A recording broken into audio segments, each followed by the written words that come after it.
1 मई जी और 10 मई की तुलना आप कर लें तो आपको पता जी लग जाएगा कि 1 मई को देश में ऑरेंज जोन ज्यादा थे और अंत में 10 मई आते आते उस ग्रीन जोन का जो एरिया था उसमें से बहुत सारे निकलकर ऑरेंज जोन में चले गए। यानी कि जो आप प्लानिंग कर रहे हैं, जो आप सोच रहे हैं कि हम कंटेन कर लेंगे, हम रोक लेंगे, ऑरेंज जोन को हमें ग्रीन में ले जाना है, ग्रीन को ऑरेंज में नहीं ले जाना है। तीन चीजें हैं इसमें। पहली चीज तो यह है कि ये बीमारी तीसरे चरण यानी कि कम्युनिटी ट्रांसमिशन में देश के कई राज्यों में आ चुकी है।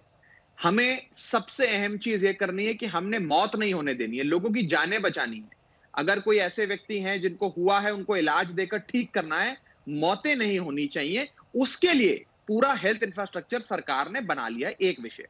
दूसरा विषय, ये लाल, ऑरेंज और ग्रीन की जहां तक आप बात करते हैं, इससे मैं पूर्ण तरह सहमत नहीं हूं, क्योंकि दिल्ली जैसे राज्य को आप 11 जिलों में बांटकर, 11 बड़े बड़े जिलों में बांटकर आप पूरे जिले के ऊपर रेड जोन की पाबंदियां लगा दें, वो ठीक नहीं तो है। यही तो दिल्ली बात आ के जाती है अंदर ना राघव चड्ढा, एक फिर जिले के अंदर इसलिए 21 सवाल ये लाख उठ लोग रहा है, रहते हैं। इसलिए सवाल आप ये उठ मुझे रहा ये है कि जो बताएं। सारी सरकारें अंदर कुछ और बोलती हैं और बाहर आके कहती हैं हमने प्रधानमंत्री पे छोड़ दिया निर्णय लेने के लिए नहीं नहीं, कि हमने लॉकडाउन क्या बढ़े या बोला? ना बढ़े, वो असल में बिल्कुल भी नहीं, जिम्मेदारी से भागती हैं। बिल्कुल भी नहीं, बिल्कुल भी नहीं। देखिए, प्रधानमंत्री जी ने डिजास्टर मैनेजमेंट एक्ट के तहत पूरे देश के अंदर लॉकडाउन की घोषणा करी और लगातार गाइडलाइंस राज्यों को दी। अब भी जो निर्देश आएंगे, दिशा निर्देश आएंगे, वो माननीय प्रधानमंत्री से ही आएंगे और तमाम राज्यों को उसकी इंप्लीमेंटेशन सौंपी लेकिन जाएंगी, आपकी सरकार उसको चाहती है फाइन कि ट्यून लॉकडाउन करने खुल की। जाए दिल्ली में। नहीं, हमारी सरकार ने कतई नहीं कहा। हमारी सरकार ने दो चीजें कही, मैं बता देता हूं। कल माननीय मुख्यमंत्री अरविंद छोटा केजरीवाल जी छोटा ने क्या प्लीज, कहा एक एक लाइन में प्रधानमंत्री बस, को। असलम शेख के पास भी पहली जाना। चीज पहली चीज तो ये कही कि जो कंटेनमेंट एरिया है दिल्ली के अंदर, उसमें हमने पूरी सख्ती करी है, कंटेनमेंट एरिया बढ़ा भी देंगे, लेकिन जो बाकी इलाका है उसको जिलों में ना बांटें, वार्ड में बांटें और धीरे धीरे कर कर दिल्ली के जो बाकी इलाके हैं जहां पर मामले नहीं हैं, कृपया कर कर उसमें आर्थिक चक्का चले, आर्थिक पहिया चले, उस तरफ हम धीरे धीरे कदम रखें। ओके। दूसरी चीज ये बोली कि केंद्र सरकार से बहुत दुर्भाग्यपूर्ण है कि दिल्ली सरकार को पैसा नहीं मिलता है, चाहे शेयर इन सेंट्रल टैक्सेस हो, चाहे रिलीफ का जो प्रबंधक राशि जो तमाम ठीक राज्यों है। को दी गई है, अभी तक नहीं मिली है। तो ओके। कृपया थोड़ी आर्थिक मदद दिल्ली वालों की भी करें।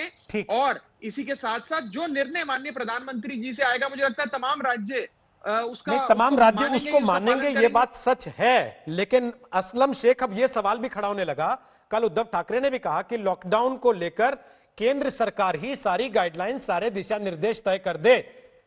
बहुत से लोग ये कह रहे हैं कि असल में राज्य टोपी ट्रांसफर करना चाह रहे हैं केंद्र पर, बचना चाहते हैं किसी भी तरह का कॉल लेने से कि कल को अगर स्थिति बिगड़ जाए तो अपने माथे पर ना आए। क्या वाकई ऐसा है? तो जो गाइडलाइंस की तरफ से ही माननीय की तरफ से उसी को पूरा देश ने मानने का काम किया और महाराष्ट्र ने तो तंत्र जैसा वहां से आया उसी को मानने का किया है। लेकिन कुछ पार्ट जो है वो राज्य शासन को भी छोड़ देना चाहिए कि अगर उनको लगता है कि किसी ग्रीन जोन के अंदर बाकी की चीजें शुरू करनी चाहिए ताकि इकोनॉमी के ऊपर जो दबाव आ रहा है, इकोनॉमी में बहस हो रही है, उसको चालू किस तरीके असलम से साहब माफी चाहता हूं, आपकी आवाज ठीक से सुन नहीं पा रहे हैं, कुछ तकनीकी खामी लगती है, इसको दुरुस्त कर लेते हैं, उसके बाद वापस आपसे बात करता हूं ताकि हम बेहतर तरीके से आपकी बात सुन और समझ पाए। प्रताप सिंह, जो सवाल मैंने उनसे पूछा था वो आप पर छोड़ रहा हूं। क्या राज्यों की सरकारें टोपी ट्रांसफर की भी कोशिश कर रही हैं कि कल को अगर स्थिति बिगड़ जाए, ये मांगना तो जरूरी है कि साहब दरवाजे खोलो, आर्थिक गतिविधि चलाओ, लेकिन उसमें अगर कहीं कल को गड़बड़ हो जाती है, चूक हो जाती है, तो अपने पास मौका रहे कि हमने नहीं किया था, ये तो मोदी सरकार ने किया था। कोई भावना नहीं है मन में, मैं कसम खा के कह रहा हूं, कोई भी राज्य सरकार ये नहीं चाहती कि केंद्र सरकार के ऊपर टोपी उड़ा दी जाए। ये मामला ऐसा है जिसमें पूरा देश, पूरी दुनिया संकट में, इस वक्त ऐसी भावना हम भी नहीं रखते और केंद्र सरकार से इस वक्त बहुत बड़ी उम्मीद है। मैं फिर कह रहा हूं, आप चाहते हैं तीसरे लॉकडाउन में क्या चाहते हैं? आज रात को 8 बजे मैं आज तक चैनल आपका जो है वो देश के लोगों की आवाज बनकर बोलता है। इस वक्त रात को प्रधानमंत्री जी से उम्मीद है कि पूरे देश के लोगों के खाते में 10,000 रुपए, बेरोजगार मजदूर के खाते में 10,000 रुपए, और इस 10,000 रुपए के साथ एफसीआई के गोदाम खुल जाएंगे। एफसीआई के गोदामों से हर प्रति व्यक्ति, जो भी देश में राशन कार्डधारी है, आधार कार्डधारी है, हर व्यक्ति को प्रति व्यक्ति कम से कम 10 किलो गेहूं, उसके राशन कार्ड पर यदि 5 व्यक्ति है तो उसको 50 किलो गेहूं, क्योंकि नई फसल आ गई। अब इस वक्त आप लॉकडाउन में क्या करेंगे? निश्चित रूप से छूट देंगे। छूट देने के साथ सबको पता है कि बड़े बड़े एडवाइजर्स प्रधानमंत्री जी के साथ में बैठे हैं, लेकिन जो पैकेज आना चाहिए था देश की जनता के लिए, वैसा पैकेज अभी भारत सरकार ने कोरोना के बाद बेरोजगार को, मजदूर को, मीडियम क्लास को या लोगों को नहीं दिया है। वो पैकेज अब आना ही चाहिए, ये वक्त की जरूरत है, जिस पर कोई भी बोलना नहीं चाहता, चर्चा नहीं करना चाहता। पिता की भूमिका केंद्र सरकार को निभानी पड़ेगी। सामर्थ्यवान से दुनिया मांगती है, क्योंकि सामर्थ्य, पैसा, पावर सब इस वक्त केंद्र सरकार के हाथ में है।